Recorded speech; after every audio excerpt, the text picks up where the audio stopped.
Good afternoon, everyone. My name is Shana Hammerman. I'm the Associate Director at the Taube Center for Jewish Studies, and I'd like to welcome you to today's event. This is the Jewish Studies contribution to the Stanford Global Studies, or SGS, Summer Film Festival, which we hold virtually every year, even before most things were virtual. This was a virtual film festival. And you can go to the SGS website in order to see what other films are going to be offered and the calendar of events there. You can also visit the Taube Center website and sign up to receive our newsletter if you aren't receiving that already, or just shoot me a chat and I will sign you up. This year's Summer Film Festival theme is food and nourishment. And so we're thinking a lot about what nourishes us beyond just the food we eat. And today we're presenting a conversation about the film Abe from 2019. I want to introduce our esteemed panel of contributors who will lead this discussion. Following their presentation and discussion, we will open up to Q&A from you, our participants. And so we encourage you at any point to enter your question into the Q&A function at the bottom of your Zoom screen, and we will address your question. So first, I'd like to introduce Karti Shemtov. She is the Ava Chernov-Loki Senior Lecturer in Hebrew Language and Literature. She teaches, among other things, the Hebrew and Jewish short story and the Israeli-Palestinian conflict through film, and so has much to offer to this conversation. Next, we'll hear from Charlotta Fonrobert, who is Associate Professor of Religious Studies and, importantly, the Faculty Director of the Taube Center for Jewish Studies. Charlotta also has taught a food class and thought a lot about Jewish food and what makes food Jewish. Finally, we have Eitan Kensky, who is the Reinhardt Family Curator of Judaica and Hebraica collections at Stanford Libraries. Importantly, he directed the center's Rewind Shenson retrospective film series over the past year, which we will have again, so stay tuned for that, and has a lot to say about Jewish identity and film. So welcome, everyone. Thank you so much for coming, and please do enter your questions into the Q&A as they come up. Take it away, Vered. Okay, so good afternoon and good evening here in Israel. I would like to start with 3 comments. First one is to say that this is not a movie that I think would have been in my syllabi, in any of my syllabi or in my syllabus specifically for the Arab-Israeli conflict. Because I don't think that it is a story about the Arab-Israeli conflict. For me, this is a story about coming of age in a dysfunctional family, about America, about immigration. It's a story about the US. It's not a story about Israel or about the conflict there. I think that it would have been really easy to change the conflict that we see in the movie to, any other 2 identities that are in conflict, a family with 2 different other identities, and it probably would have been the same movie. So, this was kind of my first impression, and so hopefully we'll hear more about the movie as an American movie later. Today. But having said that, I'm here to speak about it in the connection of the Israeli-Palestinian conflict. And one of the things that I like about movies that deal with the conflict, that unlike statements or a lot of other texts about the conflicts, stories and movies have a beginning, a middle, and an end. They have to have some kind of a solution at the end. This is usually a very difficult kind of moment for the literature and for the films because, as we all know, it's complicated. There are no easy solutions. And part of my work focuses on the idea of limbotopia, on the idea that Israeli culture presents the conflict with very interesting endings, which show that we are stuck in the present, that there is no way out the conflict. And recently we see more dystopian and utopian stories, mostly dystopian. But when we see the utopian stories, they are, to use Ella Elba's work, they are usually far-fetched. And so when I look at this movie, I think that it works very well, actually, with the literature about the conflict from Israel, Palestine, in the sense that it's clear that the solution that we find here is not going to work, that this is not really a solution for the conflict, that at some moment you have to go to something that is just too optimistic or too, I don't know, something that feels almost glued, that almost completely is outside the actual issues of the conflict. And so in this sense, it does connect for me to the issues of, to the works that I know about the conflict from here. The third comment that I would like to make is actually a comment about, well, it's not going to be my comment, but a comment from a Brazilian chef, which we thought it would be nice to add this perspective to our discussion. So I'm going to share the screen with you now. And here we are, and you'll hear from a San Francisco Brazilian chef. Hi there, my name is Vanessa Silva. I am Brazilian, I'm 48 years old, and I'm a chef here in California. I've been based in the United States for the last 25 years. The movie Abe resonated a lot with me for a lot of reasons. The first one is that I was that shy kid, or that kid that had some social anxieties and that discovered their place in the kitchen. The story of Abe is really my story as a kid, discovering the kitchen as a place where I could express myself, I could use my creativity, I could use my intelligence, and I could learn about the world through a very tactile and sensorial way. The other thing that was really interesting to me about this movie and how it touches my adult life.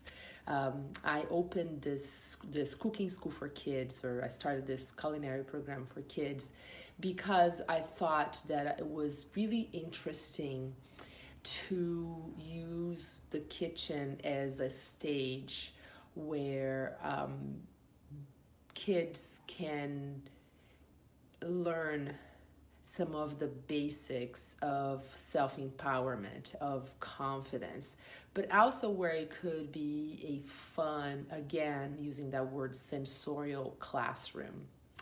For example, and I think that's something that comes up in the movies, in the movie, and that I've talked about before, the idea of how dishes are born and how some of these principles are universal, and how when we start to learn that, we start to look for the historical, cultural, geographic origins of a dish. And here it is, we just got a multidisciplinary vessel of teaching. So let's talk about the falafel acarajé that he is working with the Brazilian chef. So acarajé is a bean-based fried ball that is cut and stuffed and filled with a number of like delicious like fillings. Now think of a falafel. Falafel is a bean-based fried ball that also can be cut and stuffed with different fillings. Falafel is from the Middle East. Acarajé is from Brazil, but really from Africa.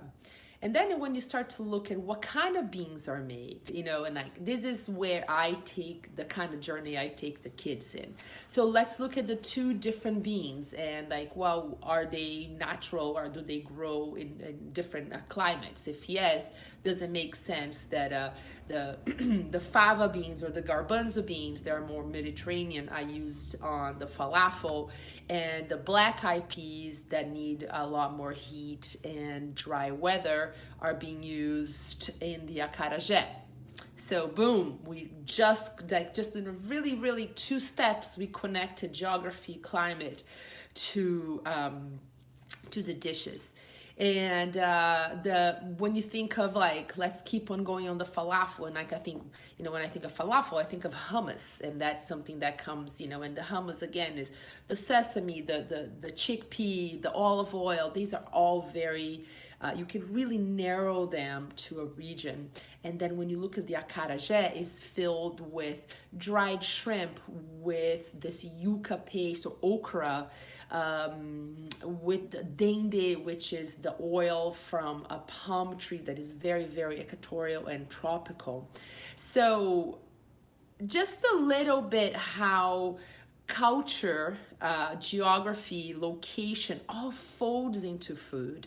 And this is even before we sat down to enjoy that meal, to enjoy the space that the food opened to create conversations. So again, I could be talking about this all day. I feel it's a huge honor. Thank you, Dr. Shemtov, for having me here. And I loved how this very simple movie opens a lot of doors for discussion. Thank you. Have a great day. So the three points is one has to do with the American, the second one with the Israel-Palestinian conflict and the structure of the endings, and the third about food and the perspective of teaching kids about food.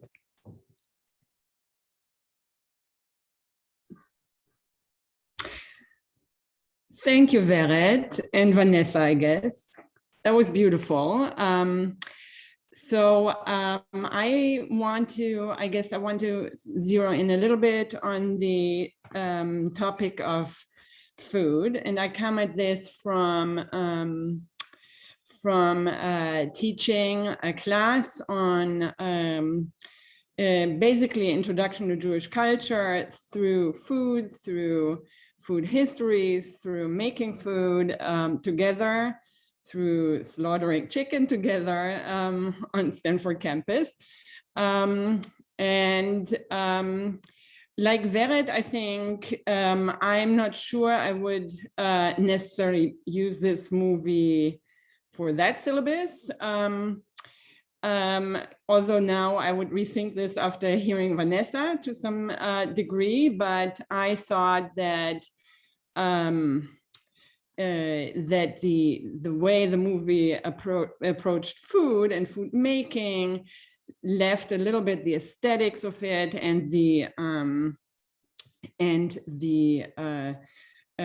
texture of food a little bit flat. But I think if we think about the audience, the primary audience of this movie as a children's movie, and it got a reward in the Kinder Film Festival in Vienna, then one can understand to a certain degree the simplifying of some of the issues, including the Israel-Palestine conflict, into a sort of flattening of stereotypes to make this more accessible for children. And so the move of choosing food as an access to this is part of this didactic, or I saw this as part of this didactic strategy, basically as a didactic move.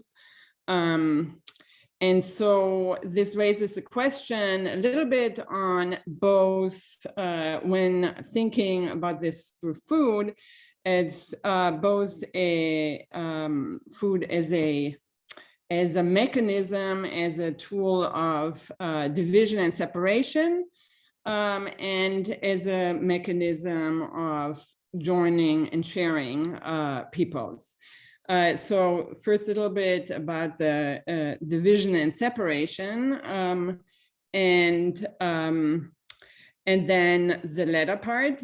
So I saw them as I saw the movie as, or in the language of the representational language of the movie, that which usually joins people, or what we think about as joining people, meals, commensurability, people eating together becomes the primary scene, especially in the house, in the home, of division. And the meals obviously they're all, most of them are leading up to the end of the movie, are mostly about division and fighting between the two sides of the family. And in that sense, the meals are the meals are divided along the lines of tradition. And here I'm thinking also as a historian of religion, of course. So that on the one side, we have the holiday meals like Rosh Hashanah and Shabbat meals, with the symbolic Jewish foods, challah and honey, for those holiday meals, where only the Jewish side of the family is attending with Abe. And then on the other hand, Eid al-Adha, which is the Islamic holiday to celebrate the substitution of the almost to be sacrifice of Ishmael through a lamb. In Jewish tradition, of course, the Akedah with Isaac, and so for the Eid al-Adha, only the Muslim grandparents attending, and so that which one thinks about, or one wants to think about as sharing events, holiday meals here in the movie functions as in the end as another divisive line, and even the neutral meals, birthday and Thanksgiving turns into fighting scenes. So the holiday traditions, where food is bound to traditions, here creates the division. And in the other context, which is food and nation building, it also functions as a divisive line, because the grandparents, both sides of the family, are fighting, arguing over falafel, not as that which could be the joining factor, mostly falafel, and then also a little bit hummus as right, who does it belong to? Is it about cultural appropriation? Is it the Jewish food? And obviously that's also rooted in debates in the Middle East. And here one can think about Dan Almagor's song, what's it called? Shir Ham Falafel from 1958, which celebrates the falafel as the ultimate Israeli national food, and Palestinians responding, such as Aziz Shivab in the Taste of Palestine cookbook, as critiquing that as a cultural appropriation. And in each case, right, this is not, using food in the nation building conflicts is of course not unique to the Israel-Palestine conflict. This is also going on right now between France and Russia on the Champagne Wars, who gets to call champagne their national food, and so on. So food making there operates in that in that way. And where the sharing occurs in the end is moving the meal scene and the sharing outside of the home into the street and street food. And so here fusion food seems to be the solution in the end, and chocolate covered matzah makes it into the into the food truck in Brooklyn at the end. And so that to me, here I would raise a question, I think, in that didactic strategy, so to speak, if this is geared towards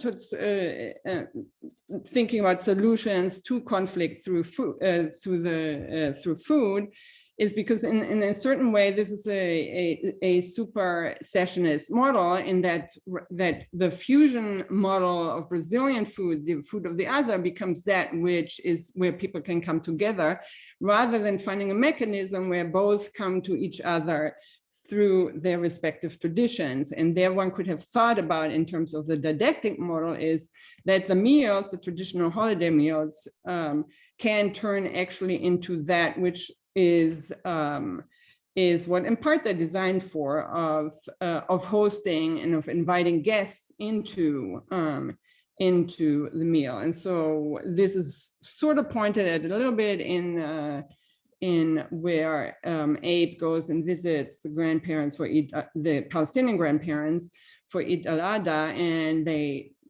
explain to him the dividing of the meat into the family and then friends and the poor.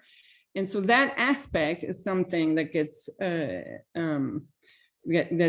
gets underplayed. And so, and the other strategy would be, and Vanessa sort of points to that in the end, is to think about food more in terms of local origins, of regional, and that's of course happening much more now. And here one can think of Otto Lengi and in the Jerusalem cookbook, of, as they discuss the hummus wars there, but that they're trying to get away from thinking about food as nation building projects, but as separating and liberating food, so to speak, from that, and turning towards a more regional concept, local concept, in those sense. So, but I mean, in the end, the movie still gives us a lot to think within that direction.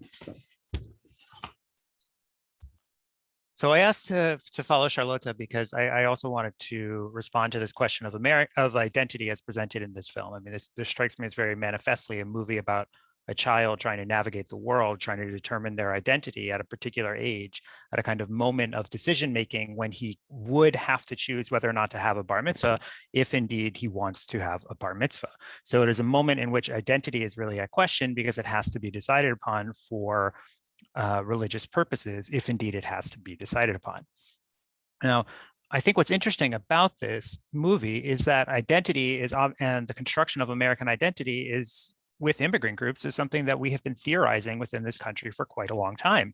And that Abe seems to kind of work within existing models of what it means to Americanize and to form an identity here in the United States. So I think it's safe to say that this is not a melting pot movie. It's not a movie about Americanization. Americanism is absent as any kind of organizing framework. We have the Israeli and Palestinian identities aren't being discarded. In some ways, they're being preserved, they're being kept. Abe does not, he struggles to fit in, but the reason he struggles to fit in has nothing to do with his background. Now, it's also not a symphony movie, if we use another popular understanding of cultural pluralism. The notion that Horace Kallen developed had to do with how the parts of America come together to celebrate and form a new whole, to form this symphony of identity.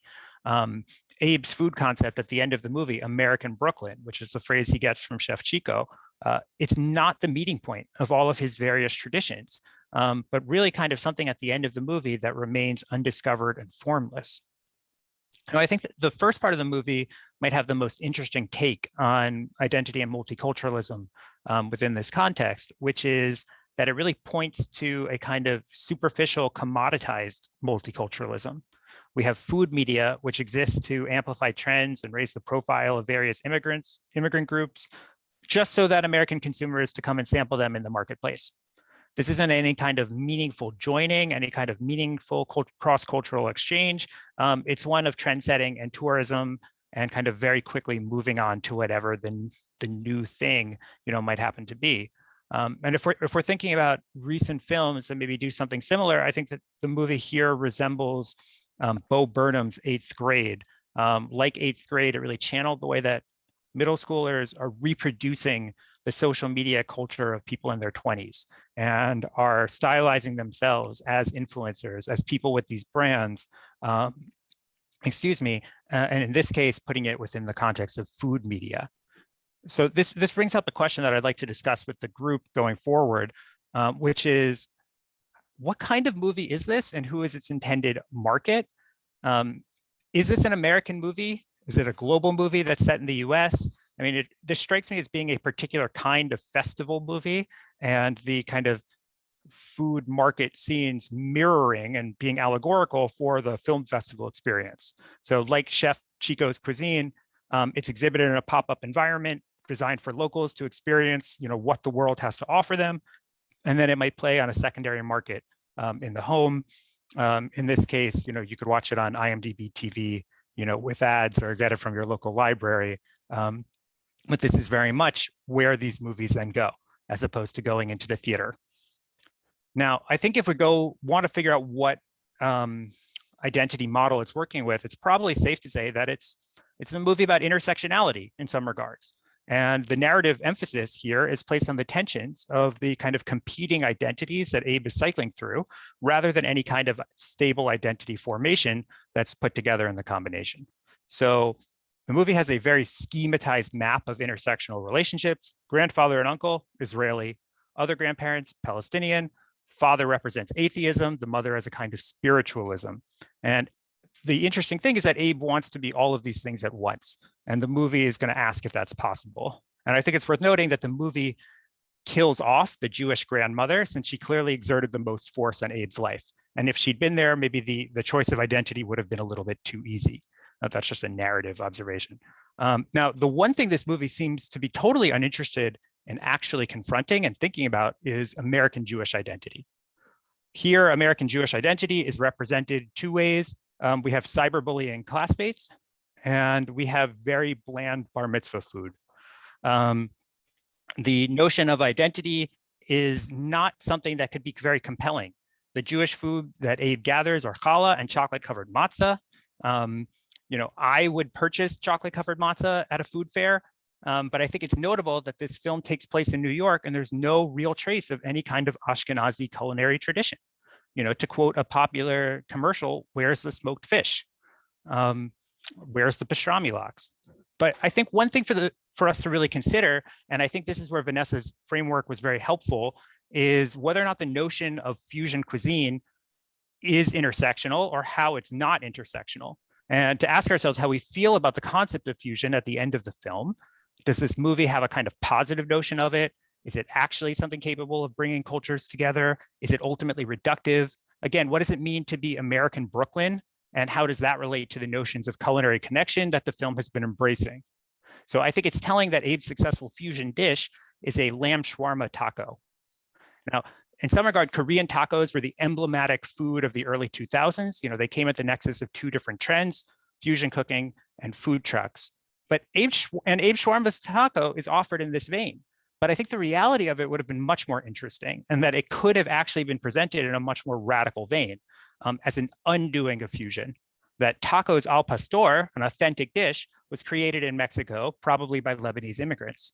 So tacos al pastor are a fusion of technique, vertical grilling of meat, like in shawarma, with local ingredient of pork. So what if Abe was interested in culinary history as much as he was a flavor map? A more radical version of Abe, and by that I mean both the movie and the character, is one that actively presents lamb shawarma tacos as a cultural pluralist dish or even an intersectional dish. He would offer the lamb taco as a means of undoing fusion, of respecting the culture that helped birth the food, acknowledging the dietary laws that were behind the original dish, acknowledging the restrictions, and stating those laws, and stating emphatically that those laws have equal culinary merit. So I think I want to, kind of end my part of this by just responding a little bit to Vered, because I thought it was very interesting that you say that this is not a movie about the Israeli-Palestinian conflict, because it seems, in some regard, I completely agree with you, but it also strikes me as refracting a particular position of young people living under this conflict, that it is suffocating and all-encompassing, and that no positive identity, kind of can really be formed or acted out until a decision where they stand on this conflict is resolved. And in that regards, I think this is actually maybe the most American Jewish aspect of this movie, in which so many younger Americans are kind of forced to confront this conflict and decide where they stand in order to then have their version of the Jewish identity.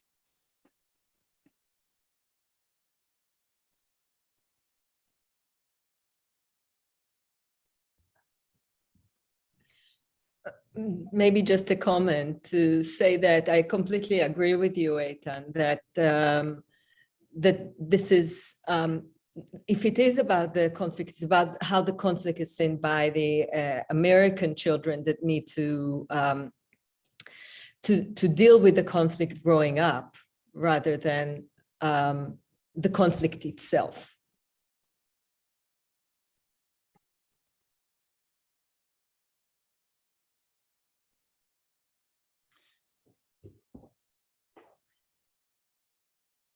Eitan, I wonder though,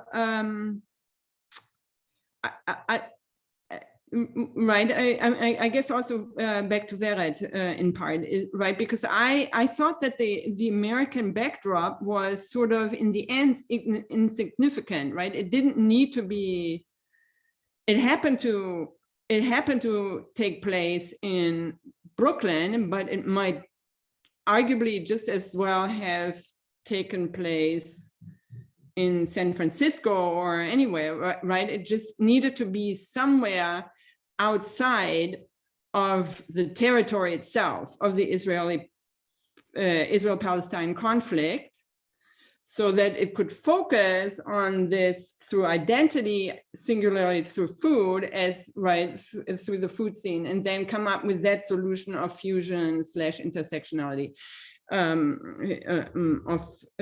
food. So I did not see it or watch it as an American movie, right, because that issue remained, or that backdrops remained so bland in a way.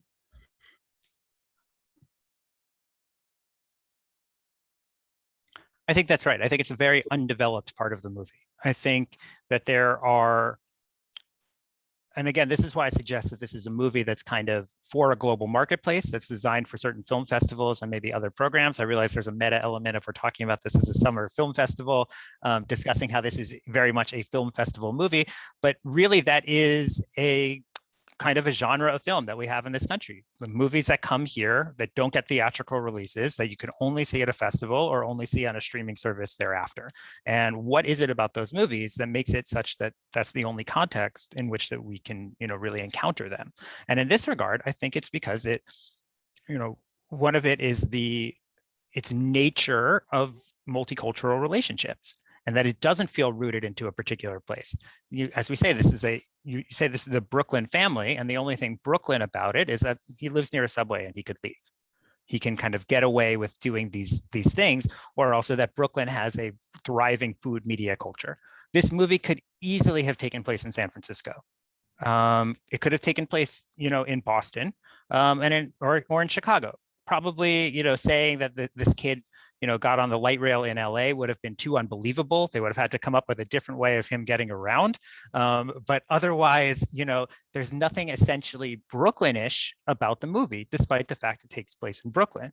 I mean, I think one of the telling aspects of that there is his parents are presumably Gen X Brooklynites, and yet they seem uninterested in food. If they're living in Brooklyn, why aren't they a part of this culinary experience with him? Or there at least should be some nod about them having a similar interest in food culture, and that being partly where it came from. But this seems kind of very typical for Americans of a certain class who've grown up, watching food media and embracing food culture. I mean, I think the most American aspect of this movie, however, might be the kind of focus on atheism that this father has. And I was very curious, Charlotta, in hearing more about how you felt of this movie's portrayal of atheism and how atheism, how maybe students approach identity now, where they have, Jewish ancestry, Christian ancestry, Muslim ancestry, but also this maybe more immediate experience of atheism as a counter pressure on religion.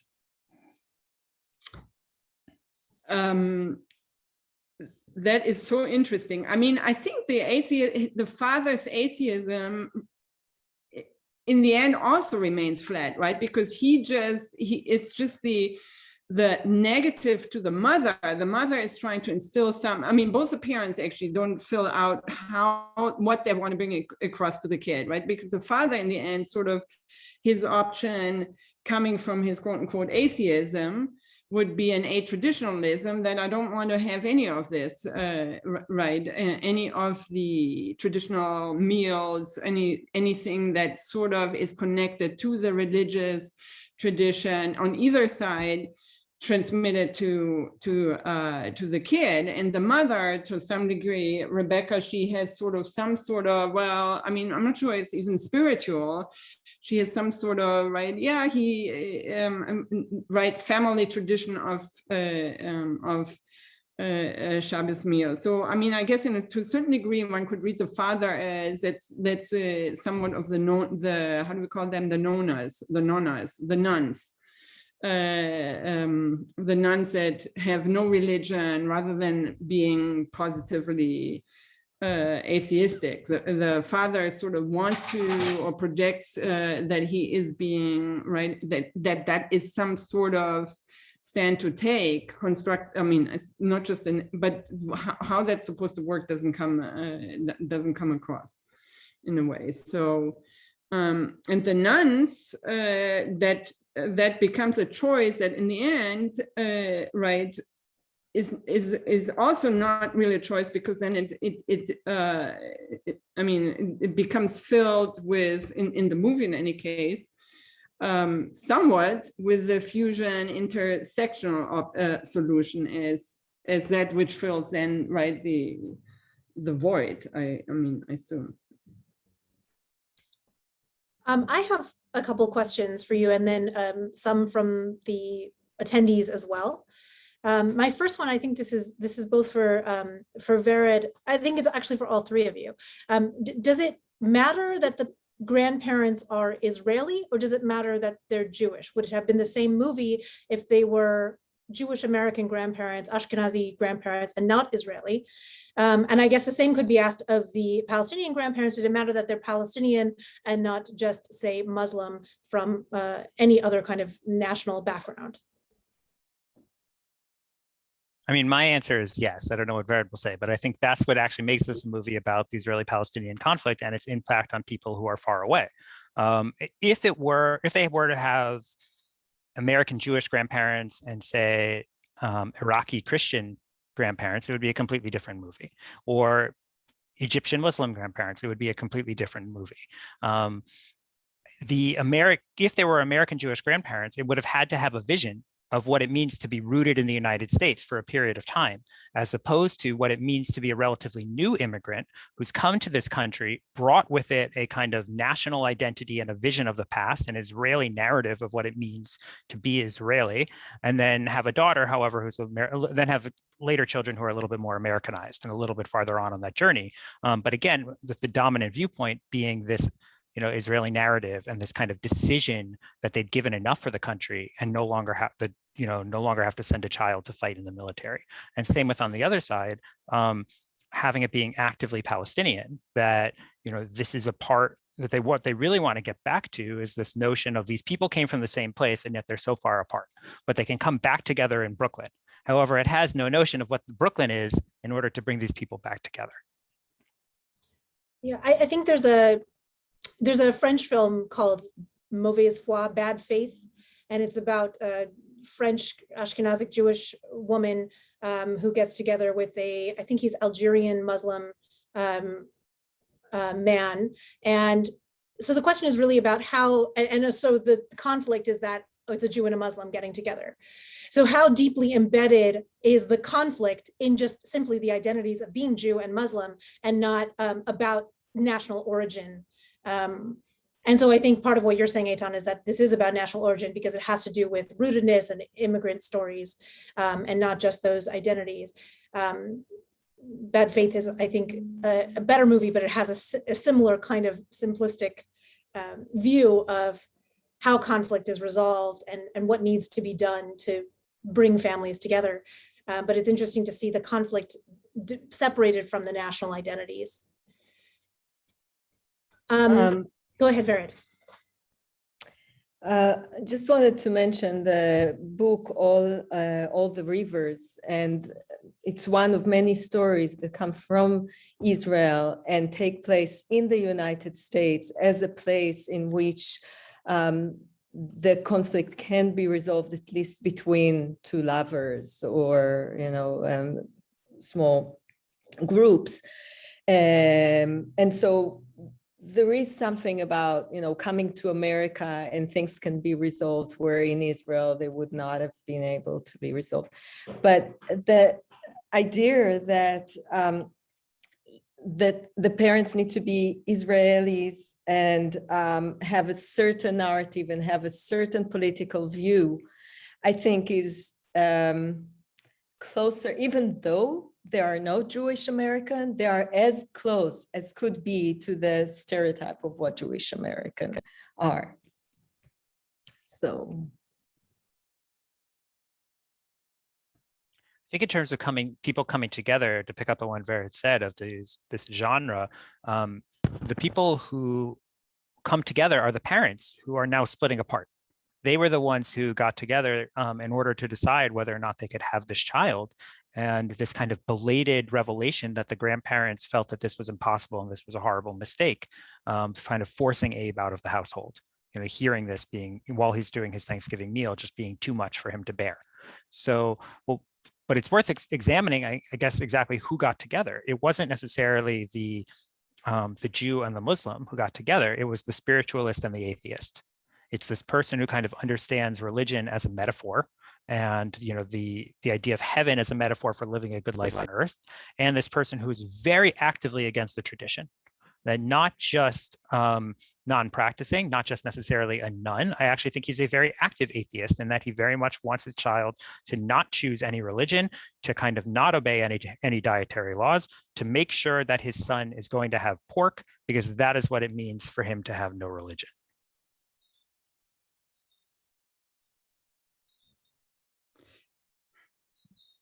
Go ahead, Charlotta.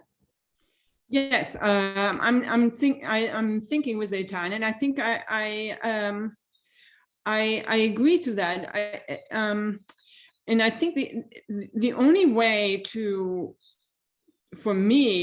the movie to in some way work and not just fall apart into these very flattening stereotypes is to really sort of think about, well, he is a right, it's movie. It's really geared to the audience per se, without necessarily having these stereotyped figures in each of these on the grandparent side and the parent side, and then trying to convey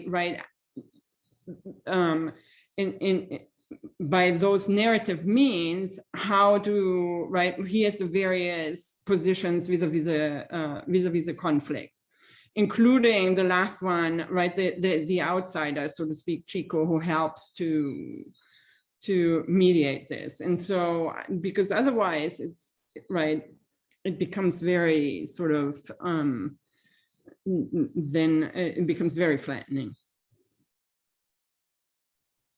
Well, about Chef Chico, if we think about this as an American film, or at least a movie set in America, what role do you think race is playing in this movie? How important is Chef Chico's ethno-national racial identity to this story?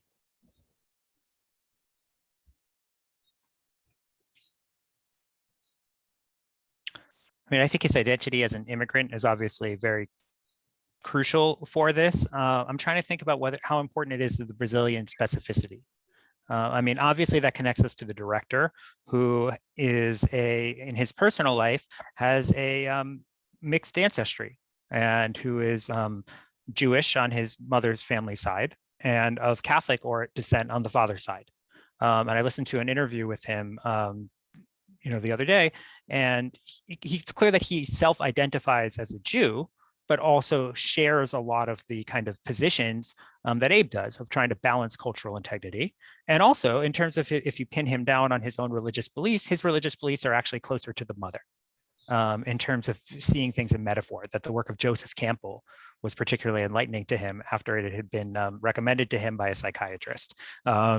So I bring this up because we have someone who represents his origin. And so we have not just a vision of fusion, but someone who's of the same place as the director, who wants a particular type of fusion, that it's not enough just to take, two ingredients from two different cultures and put them together. You cannot just have ramen taco and it be kind of instant ramen in a taco shell. You have to have, what's that? Or fasting on a bar mitzvah. Or, right, it's not, you cannot just do these things. It has to come from someplace else. And he has a particular ideology and idea of what it is. You have to have a map and you have to draw these connections, and it has to do with these culinary, senses and sensibilities, which is actually a different vision of fusion than what we heard from our chef at the beginning of this Zoom session. That chef Vanessa was much more tied into climate. It's much more time into what grows in a particular place and asking yourself the logic behind these reasons. There's a Korean-American chef, Edward Lee, who talks about this, that for him, it's easy to do Kentucky Korean food because Kentucky and Korea are both along the 38th parallel. And you can have a similar respect and treatment of ingredients because of the nature of how far north they are. We may think of Kentucky as south, but it exists on the same plane. Being a perception of our maps. So when we think about climate, you're going to get a very different mixing than whatever it is when you're thinking just in terms about base flavors. And that, I think, is one of the interesting things in the movie, is this question of whether or not Abe is very good that kind of keeps hovering over this film. That I think what this movie shows, which it shows us, is that he's a 12-year-old boy who needs to learn. That it's not just that his big innovation is, coming up with a taco that already exists. I mean, his other innovations are things like hummus and challah, and calling it hummus, bruschetta, or serving chocolate-covered matzah, which again, I've already said, I think is actually maybe the best joke on American Jewish identity, that this is what we could come up with as a culinary innovation, that the movie maybe actually has, but he's a kid who's learning, and I think the movie narrativizes that through its film, through his food, in a kind of nice way. And again, it is the director stand-in that's taking him on this journey. I think it's interesting to learn a little bit more about the director. For me, it was easy to see this as falling into the stereotypical trope of the wise Black man who sort of is empty himself, but kind of guides the resolution to the story. But maybe he is a stand-in for the director, or maybe Abe is the stand-in for the director. I want to ask some of these questions from our attendees. This is in line with that question about who the director is. Do you think that this story is being told from a Jewish perspective? This was a movie that was featured at Jewish film festivals. It's the Jewish Studies contribution to the SGS Film Festival. Is this a Jewish movie, or is it a fusion film?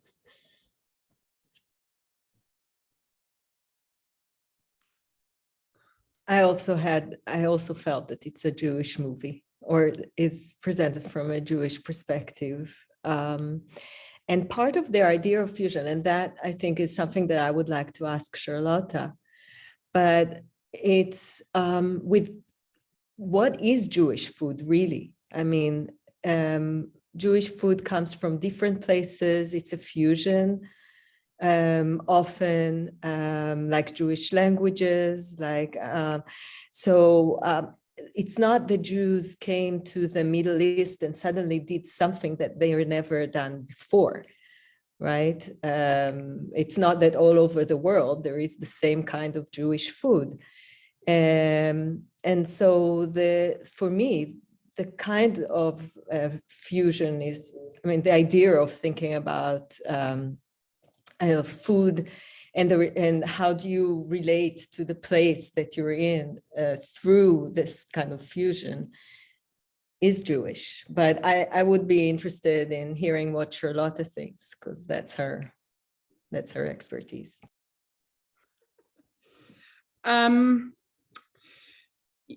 I mean, in the end, right, there's no such thing as the essential Jewish food, because Jewish food, if you look at something like Gil Marx's Jewish Encyclopedia of Food, Jewish food is always the product of also the local food cultures where Jews have lived in diaspora over the centuries.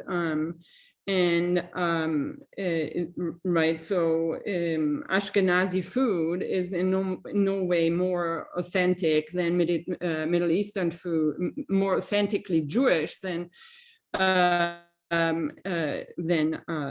Middle Eastern food adopted in what becomes the state of Israel. So there's no such thing other than certain religious food, right? And that's why challah always becomes sort of challah and wine more, but wine also, but it becomes sort of, because that's so fraught through religious tradition, right? Versus food like hummus, when we claim that hummus is already in the Bible, in the Book of Ruth, as was argued in the Hummus Wars. That even so, it will not have it would not have, if that were the case, it would not have the same valence in terms of the symbolic food. So it's really matzah and challah and those symbolic foods that go back all the way. But now I forgot the question that we started out with from the audience, but yeah. Right, so yeah. Is this a Jewish, the question was, is this a Jewish movie? Yeah, yes, also, right? And I think they the Washington Jewish Film Festival gave him an award for the movie, but it's, I mean, it's sort of, yeah, I'm not sure, of course it's a Jewish movie. But not only, right, the writers were Palestinian American writers, so co-writers. So I mean, it tries to be not just a Jewish movie, and the Jewish perspective is one aspect and one that drives this, and the desire to find a solution to the conflict. Is in this way, in the way that he finds a solution, is maybe a Jewish desire and not necessarily a Palestinian desire in that sense, right? But in the end, right, I don't think it fulfills itself entirely in being a Jewish movie. It's not just a Jewish movie. It's a right, in a way it is the outsiders or the Brazilians' perspective, that other perspective from the outside on the conflict. So it's more than a Jewish movie. I mean, that's how I would think about it. I think to answer that question, I want to go back to something Charlotte said at the beginning of her remarks, which is to conceive of this as a children's film and a movie intended for younger people who are trying to figure out, their answers to these questions. That the reception history of this movie is a Jewish one. It overwhelmingly plays in Jewish film festivals, including being sponsored by the Taube Center for this one. But you could have gone to Sundance in 2019 and just seen it as part of their kids' programming.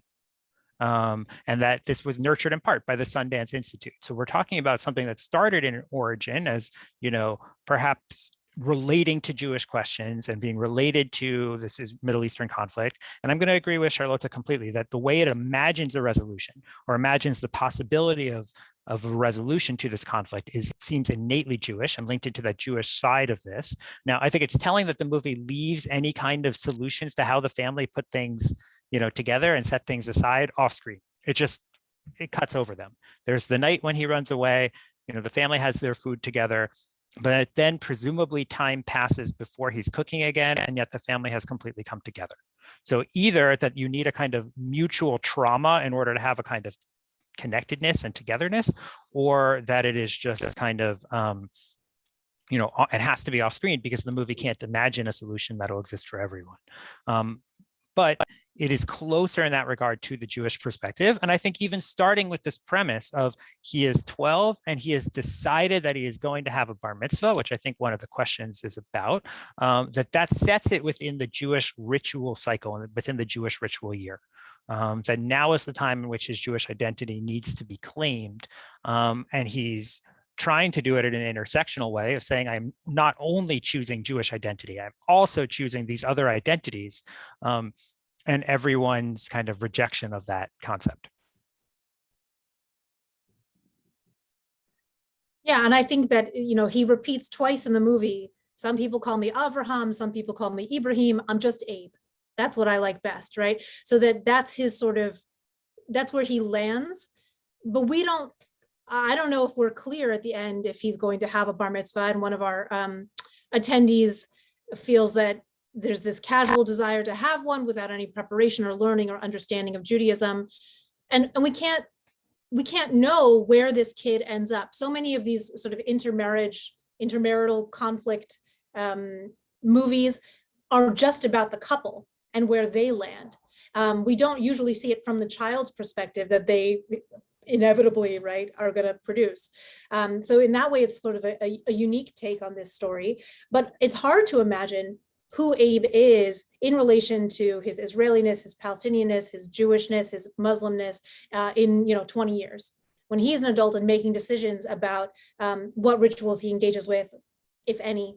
I think that it leaves that question open, unless you have future predictions for Abe.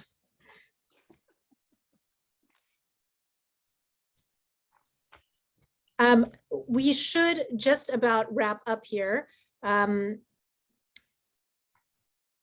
were a lot of really interesting insights and comments from our attendees about how it's a movie about combining, the beautiful moment in the film at the end where their grandparents experienced the flavors that he created, and that helps them to live together with their differences. Just experiencing the flavors beyond the politics that are tied to flavors. Can I make an observation there? Mm-hmm. When they all eat his food is after Abe is gone, right? They gather around and they choose the food, they pull it out of the fridge, and they just stop thinking, which is to say that they engage with food without narrative. That they are all of these things that we're talking about, of the way the food ties into ritual, ties into a family story, ties into legacy, it's abandoned there. At that moment, it is just about food and food as flavor. And it's kind of, that's the irony, is in order to get to that point through food, we have to stop telling all of the stories that we want to tell about food, because you have to acknowledge that the narrative has inclusion and exclusion, just like Charlotte said in her remarks. Go ahead, Charlotte. I wonder, right, because I guess the New York Times says, right, this is his narrative debut, because he makes, he's a documentary filmmaker before this movie. And as a narrative, right, it raises a question on whether this works as a narrative. If all these characters are only sort of representations of various, giving a character to various positions across the generations vis-a-vis the conflict, then that sort of narrative solution, I guess that's what Vered, you also said, right? That narrative solution is not really a solution at all. In that sense, right, because I guess that's what I sort of meant by supersessionism to a certain degree. It's like we can't live with the narratives, so therefore we chuck the narratives and come up with something that doesn't have any narrative at all, and that is not a solution either in the end. And this is also an issue of immigration. This is a third generation of immigrants, right? And it's an issue of the narratives are gone, and what's left is the food, or what's left are, some symbols or things like that. So it's not only an issue of the conflict. One thing that I think would be interesting to think about is how would this movie change if Abe was not the only boy in the family. I think there is something about the fact that he is the only boy, the one boy. They're not, one can choose one way, the other can choose another. There's only kind of one way, all of the future is kind of focused on him.